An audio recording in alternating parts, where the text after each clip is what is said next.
অগ্নিকাণ্ডের পর সচিবালয়ে আজ থেকে শুরু হয়েছে দাপ্তরিক কার্যক্রম। আসছেন কর্মকর্তা কর্মচারীরা।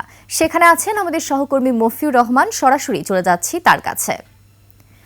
মফিউর, সচিবালয়ের সার্বিক পরিস্থিতি জানাবেন আমাদের। ধন্যবাদ। আপনি জানেন যে সচিবালয় গেল বৃহস্পতিবার রাতে 1:50-এর দিকে আগুন লাগে। তারপর বৃহস্পতিবার যদিও অফিস খোলা দিন ছিল, কিন্তু সেদিন আসলে খুব একটা কার্যক্রম হয়নি। আমি যদি দেখাতে চাই যে এখান থেকে সচিবালয় গেটটি দেখতে পাচ্ছেন। বৃহস্পতিবার সচিবালয়ের কর্মকর্তা কর্মচারীরা যারা এসেছিলেন তাদের সীমিত সংখ্যক কর্মকর্তা কর্মচারীদেরকে সচিবালয়ে ঢুকতে দেওয়া হয়েছিল। কিন্তু আজকে এরপর শুক্র শনিবার ছুটি ছিল, ছুটি থাকায় আসলে আর তারপর আগুন নেভানোর কার্যক্রমও ছিল। তো সেই ক্ষেত্রেও সচিবালয় কর্মকর্তা কর্মচারীদের কাউকে ঢুকতে দেওয়া হয়নি। শুধুমাত্র গত দুদিন আইনশৃঙ্খলা বাহিনীর যে সদস্যরা রয়েছেন তাদেরকে ভিতরে ঢুকতে দেওয়া হয়েছে। ক্রাইম সিন ইউনিট ঢুকেছে এবং তদন্তকারী যে কয়টি কমিটি হয়েছে সেই কমিটির সদস্যরাই শুধুমাত্র ভিতরে ঢুকেছেন।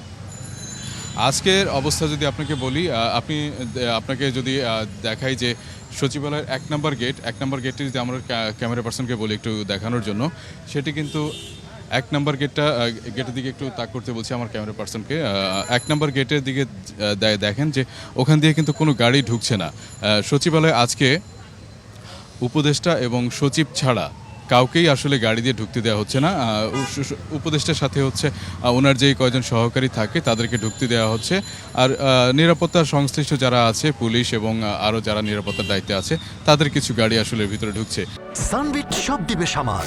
সানবিট ম্যাজিক প্রেস ডিশওয়াশিং এর মাথা ঘোরানো সলিউশন। আর এদিকে 1 নম্বর গেটের পাশেই হচ্ছে 1 নম্বর গেটের পাশেই এখান দিয়ে হেঁটে ঢোকার গেটটা রয়েছে। এখান দিয়ে আমরা যদি দেখি যে এখান দিয়ে আসলে সচিবালয়ের কর্মকর্তা কর্মচারী যারা রয়েছেন তারা হেঁটে ঢুকছেন এবং কড়া তল্লাশি চৌকি পার হয়ে তারপর তাদেরকে ভিতরে ঢুকতে দেওয়া হচ্ছে। সচিবালয়ে এই এত কড়া তল্লাশি এর আগে কখনো হয়েছিল কি না সেটি আসলে বলা যাচ্ছে না। এখানে আসলে ভিতরে যে কি অবস্থা সেটা আমরা এখনও জানতে পারিনি, কারণ হচ্ছে আমরা এখনও সেরকম কারোর সাথে কথা বলতে পারিনি। কিছুক্ষণ পর আমরা তাদের সাথে কথা বললে হয়তো ভিতরের আরও পরিস্থিতি আপনাদের পরবর্তীতে জানিয়ে দিতে পারবো। ধন্যবাদ। মফিউর রহমান, অসংখ্য ধন্যবাদ আপনাকে।